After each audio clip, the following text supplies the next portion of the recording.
pretty much always guaranteed to be raining if I'm in the Lake District. My recent run of bad luck with the weather surely had to come to an end at some stage. With a full free weekend, I headed over to the Lake District in the hope that MetCheck was correct and a break in the weather would appear.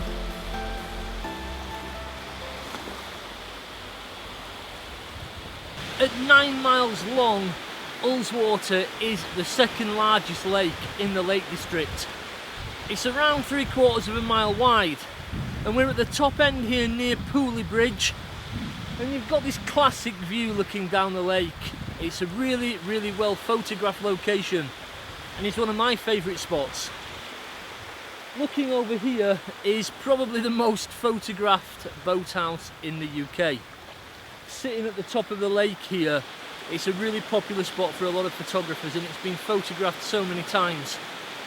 On days like today, even with all of this cloud cover, and we've got a huge amount here and it's relatively cold and a bit of wind coming in, such a fantastic atmospheric location to be in.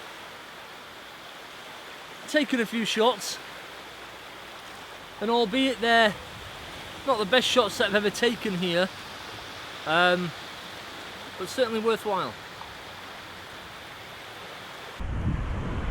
Well, the reality is that we've not been fortunate. There's no break in the cloud whatsoever. Weather forecast only showed a slim chance, and so far it's not panned off.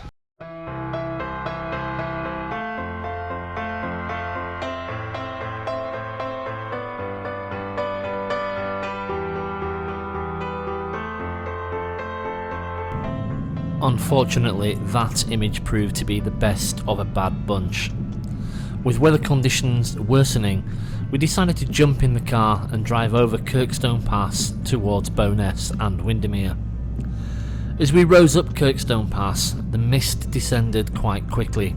At one point, visibility was down to around 30 metres, and it was pretty evident that the day's photography was over and done with.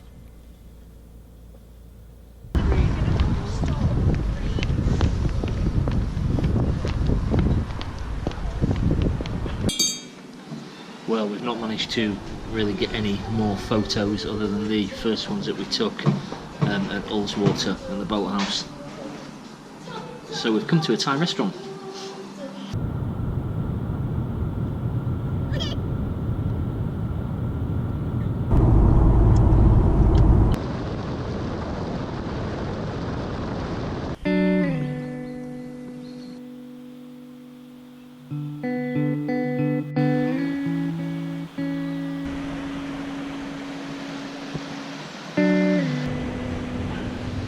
Don't know if you can hear in the background, but this water rages through here, and although it's really narrow, if you fall in, you're going to be in a lot of trouble here.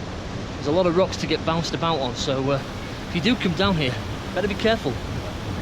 These rocks are incredibly slippery as well. Going to try and get a few longer exposure shots, get some motion in this water, and I'll try with a 24mm lens first of all and see if we have to go any wider.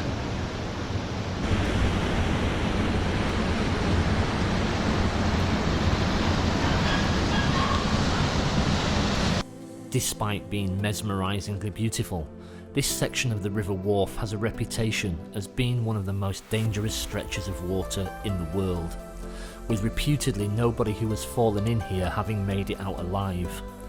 That said, the rewards for being careful here are fantastic.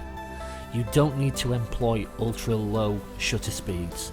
The speed and pace of the water will allow you to render lots of motion with speeds from around half a second. Filling the foreground with these fantastic rocks and leading lines using your ultra wide angle lenses is a great technique to employ. Whatever you do here, it's very difficult not to come away with some fantastic looking images.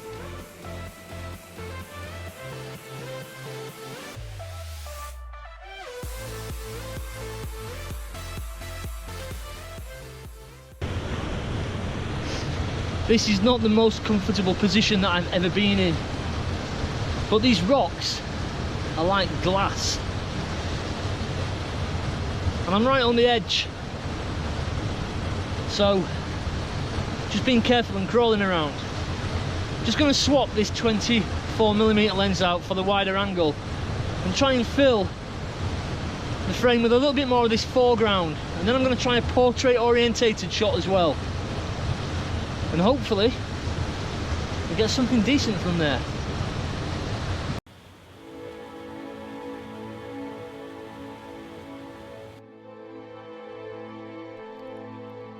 It really pays to move your feet in locations like this. There are so many opportunities and so many different compositions available. Literally, even moving the camera 6 inches can totally change your shot. So take a little bit of time to explore your environment and try and find something that really works for you. Use a polarizing filter if you want to cut through reflections in the water, especially when the rocks are wet, to just take some of that glare and sheen off. Another option is to use ND filters to slow down the water even further to give a milky, ephemeral effect.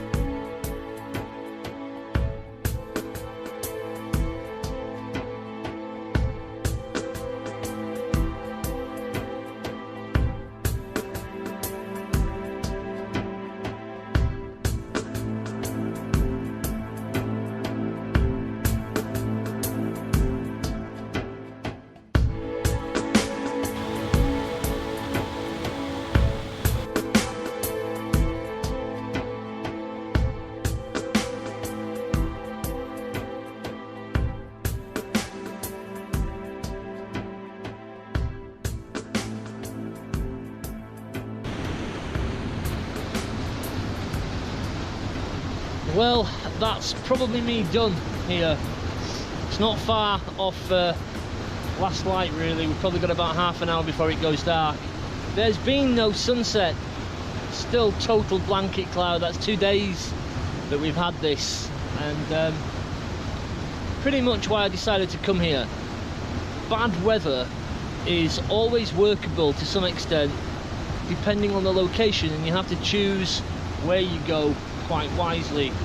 This kind of overcast conditions work quite well for controlling a lot of the kind of moss and the kind of greens that work here, and it's flat light, but this is tucked down into a valley anyway, so we've probably done the best that we can with the conditions that we've got, and I think we've got a few good quality images there, so I'm looking forward to getting back and getting those processed.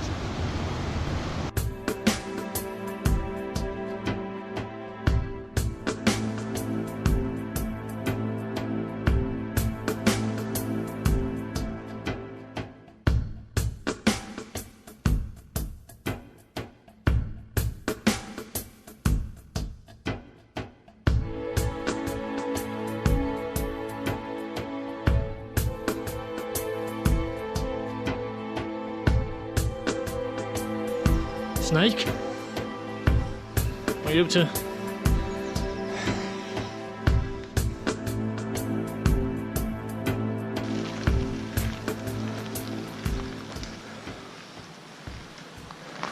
Now what I will say is that the Phantom 4 Pro is actually a really good photographic tool.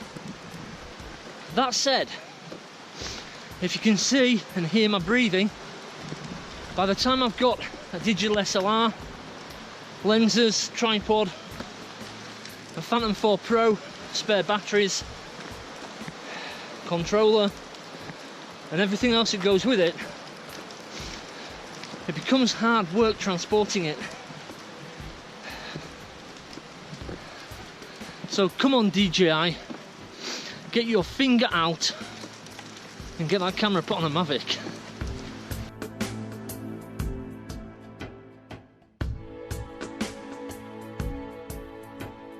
Thank you for watching, and don't forget to subscribe. You can also find me on Instagram, Facebook and Snapchat as Dan Pearson Photo.